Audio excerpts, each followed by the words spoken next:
Thus, if you want, as part of your observance of the resurrection of our Lord Jesus from the dead, and I can scarcely believe I am writing this, you can go to New Orleans during Mardi Gras to get glued, screwed, and tattooed. There would appear to be a disconnect somewhere in the thought processes of a whole lot of people.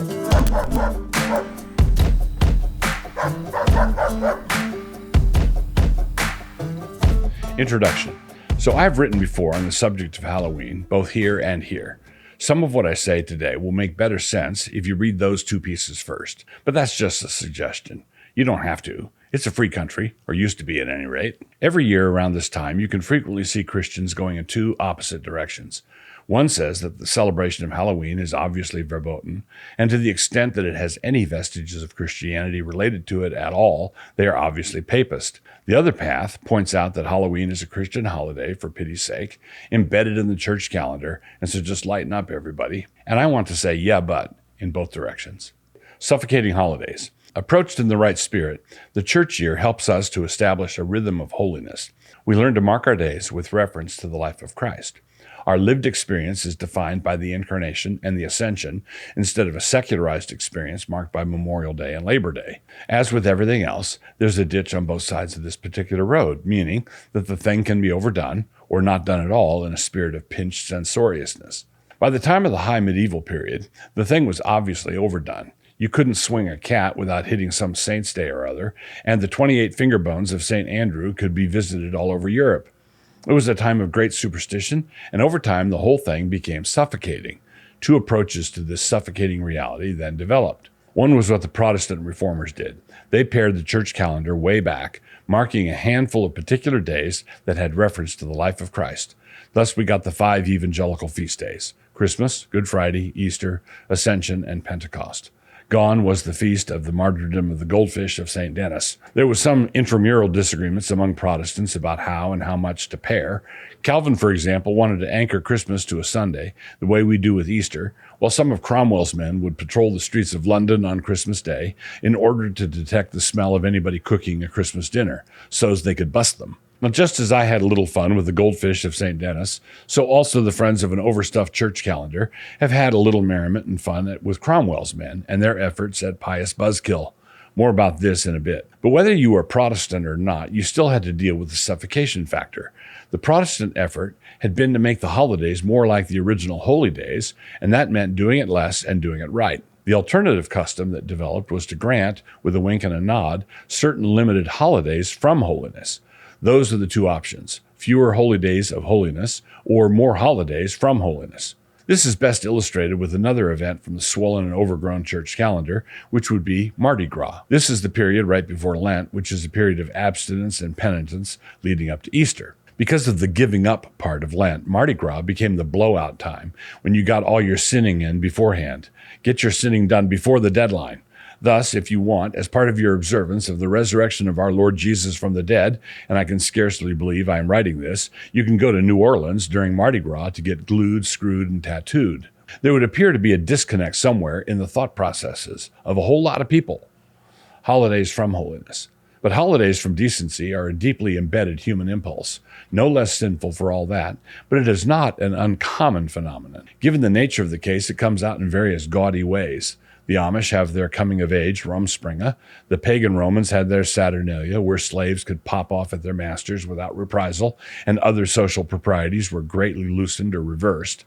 Something like this also happened in earlier British celebrations of Christmas, where a lord of misrule was selected, a subdeacon or some peasant being selected by lot to preside over a festival of drunkenness and wild carousing. This could also be done under the presidency of a boy bishop. It is the same logic that you might find in a modern-day office Christmas party, where stolid corporate types, working shoulder to shoulder for most of the year, decide to use the celebration of the Incarnation as an appropriate time to unleash all their inner lust monkeys. And what these things have in common is that they grant permission to sin openly, in front of everybody, without consequences. Now, this was a big part of the background to the Puritan concerns about Christmas. A number of them did have regulative principle scruples about marking the day at all, which I do not, but we still have to remember their context. They thought about it the same way that I think about Mardi Gras, and for similar reasons. The Puritans were not motivated by the outrage of a Victorian grandfather giving a wooden train and an orange to a 10-year-old boy. That was not their presenting problem, because what we might call our silver bells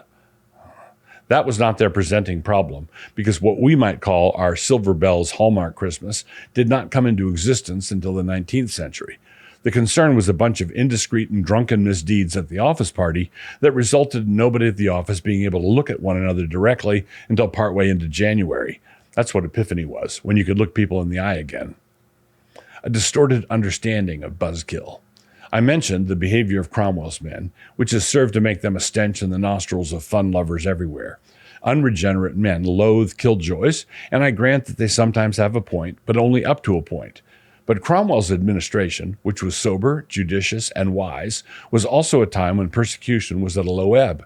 Except for the lady who was caught cooking a Christmas goose, things were pretty stable. But this interregnum is frequently compared very unfavorably to the Restoration, in which Charles II was returned to the throne and, quote, merry old England came back into her own.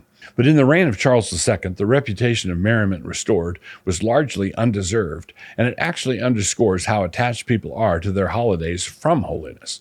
They will readily allow great severity against piety so long as there is laxity regarding lust. That Cromwell's men would bust up a party is the kind of thing that lives on in infamy, and the fact that Charles II presided over a severe persecution of dissenters is thought to be consistent with some deeper meaning of the word merry.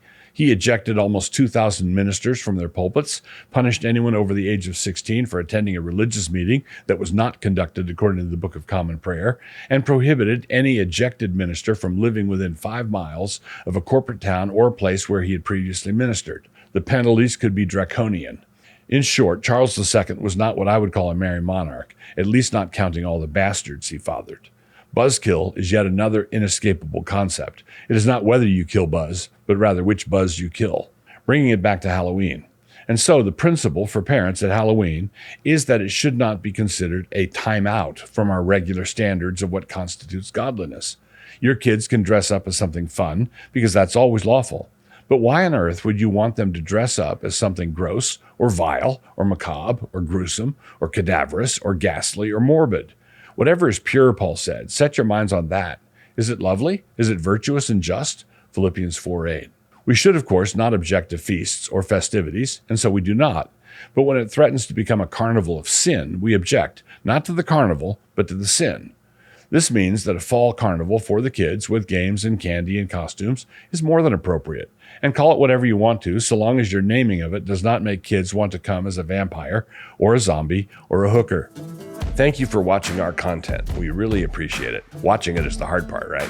I'd like to take a second to tell you about my book, A Justice Primer, and how you can listen to it now for just 99 cents. We priced it at 99 cents to help you avoid spending a whole dollar. You probably already knew that social justice internet mobs are a far cry from truly biblical justice. But what's the alternative? How can a Christian navigate a world filled with accusation and slanderous rumor? A Justice Primer, which I wrote together with Pastor Randy Booth, is not a dry academic book written for residents of Platoville. It is a discussion of the practical issues of justice that arise in any age, especially the age of trial by internet. God is justice, and it is because of his justice that Jesus went to the cross. Therefore, we must care about what justice actually is and how God says we must pursue it. If you haven't joined Canon Plus yet, you can get your first month for 99 cents now. Just go to mycanonplus.com and type in promo code Doug99. Thanks again for watching, and I hope you enjoy the book.